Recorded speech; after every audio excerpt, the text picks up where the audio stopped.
So back here in part of the woods we have our winter paddock system, which just means a setup that will work with the conditions in winter, snow, cold. So it's a very sheltered area. It's an old plantation that blocks a lot of the winds that we get and provides the sheep a really sheltered place to overwinter. We don't graze them here in the summer at all. We just utilize these paddocks December through March for winter bale grazing as well as lambing. And a friend of ours taught us this clever way to use trees as a fence post. If you notice here we have a white oak board with the insulators and the strand, and as the tree grows, if we were to attach this with just a nail or a screw, it would suck the board in and eventually ruin the fence and the tree. But if you install the nails with these washers, then as the tree grows, the nail won't get sucked in. It'll actually continuously push the board out. So in this way we were able to fence in about 3 acres, and we only had to add maybe 15 or 20 locust posts.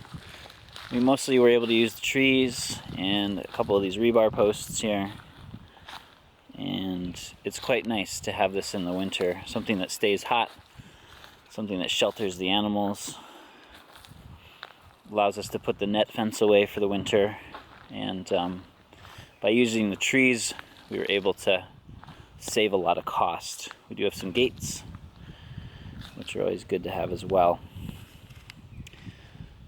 So very valuable space, and really a winter silvopasture, so we're not trying to overly thin the overstory to create a lot of forage. What we're mainly doing is adding organic matter from the hay bales that we're bringing in to feed the sheep.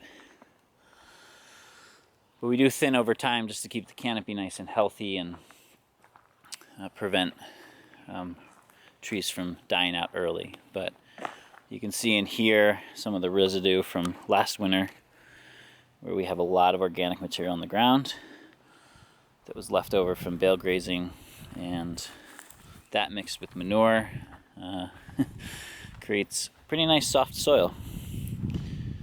So in this way we're able to utilize a very sort of low quality forest for a very high purpose end.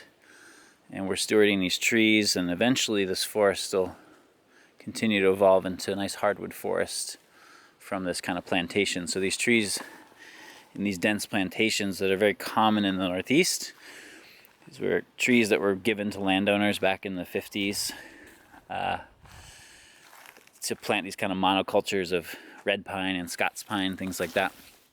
These kind of ecosystems aren't really mimicking what a natural forest is like, so it doesn't have a super high, wildlife value or ecological value. And the trees tend to grow up really tall and then blow over in the wind. So we're interested in diversifying and seeing and favoring the hardwoods, like the sugar maples that are coming in on the edge here, and oaks, so that over time we see a much more mixed forest and something that's going to be a lot more resilient to continue to shelter the sheep.